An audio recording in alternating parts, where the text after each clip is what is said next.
You know that voice? The one that tells you to open the fridge again, even though you just ate. The one that convinces you to have one more drink, even though you know you shouldn't. Scroll on a little bit longer. Skip the thing that you promised yourself you'd do. It's not always there, but it's just waiting for you to be tired, stressed, or alone and escape. Last month I took a GLP-1 to test it for a weight loss experiment, and it surprised me. But what surprised me even more was this. I always thought this was just part of who I was, part of having an addictive personality, and just part of being wired differently. But for 30 days, that voice disappeared. Not distracted, it just wasn't there. And it made me question everything. So this is the part that I didn't really expect to share. What I don't understand is why no one's talking about this. GLP-1s, Mounjaro, etc. is everywhere. I've done a video on it and the results shocked me massively. The amount of fat loss and weight loss that I had.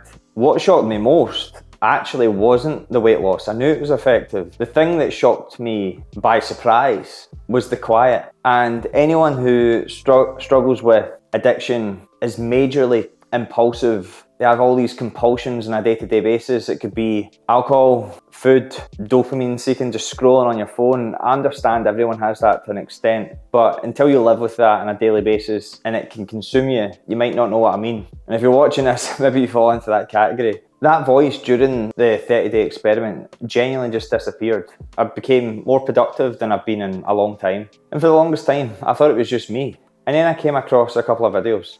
Could weight loss medications also treat addiction? Here's what the science says. A new study suggests that those using GLP-1 medication could help people with alcohol addiction. People on these medications had a 35% lower risk of being hospitalized due to alcohol-related problems. These medications might also reduce binge drinking and problem drinking. But it's not a proven treatment just yet, but early studies look promising. Like Dr. Michael says, it's not a proven treatment yet, but I think it's super interesting. Initially, GLP-1s were derived from purely treating diabetes, then found fat loss properties, and now we might have found a very powerful, I wouldn't say cure, but massive help for people that struggle with addiction. So after I've seen this clip, I've done a bit of digging, because here's the thing, I got diagnosed with ADHD when I was 29. My whole life kind of started to make a bit of sense.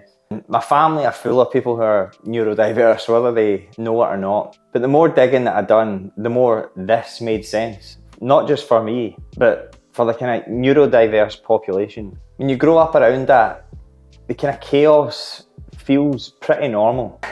You just kind of think you've got a wee bit of the wrong wiring. But what if we're not? So here's what I found. People with ADHD and other neurodevelopmental disorders, I hate calling them disorders, but they're 2 to 3 times more likely to be addicted, whether it's alcohol, substance abuse, etc. 1 in 4 people with ADHD have binge eating disorder. And in a morbid way, and I don't want to spend too long on this part, I don't want to be negative. People who are neurodiverse are at a much higher risk of unaliving themselves. So GLP-1s don't just reduce food noise, they reduce that reward-seeking escapism behaviour. Food, alcohol, nicotine, gambling, even scrolling, plus a myriad of other things that you can think of. And full transparency, now that I'm off it, all of those things are back. I mean, it's not overwhelming because I had them under control, but it is back.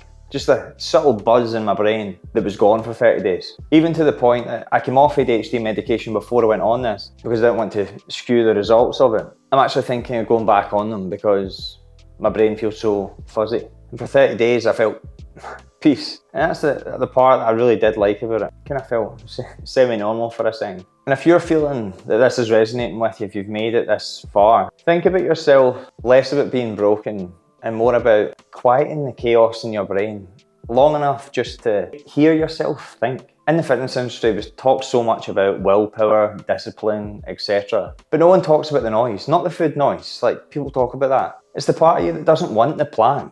The part of you that just wants to escape. And for a lot of people, that is actually the problem. I can write someone a perfect plan in half an hour, speak to them on a Zoom call. When stress gets in the way, people can talk about time.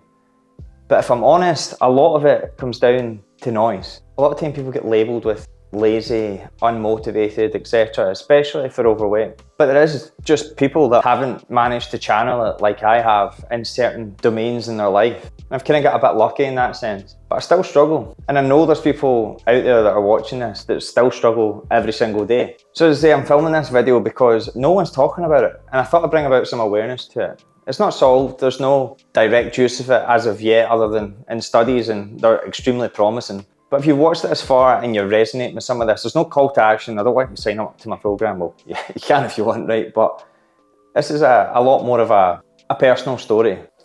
I know it's not just me that feels this way. Certainly not about promoting this drug. It's just about recognising that you're going to get loads of people who hate it. You're going to get loads of people that love it and it changes their life. But I didn't realise it would do this for me. I didn't. So if you resonate with this, I'd love to hear your thoughts down below. If it's a wee bit personal, feel free to message me on Instagram. And if you've not watched the other video, I'll pop up here to go give that a watch. And I'll see you in the next one.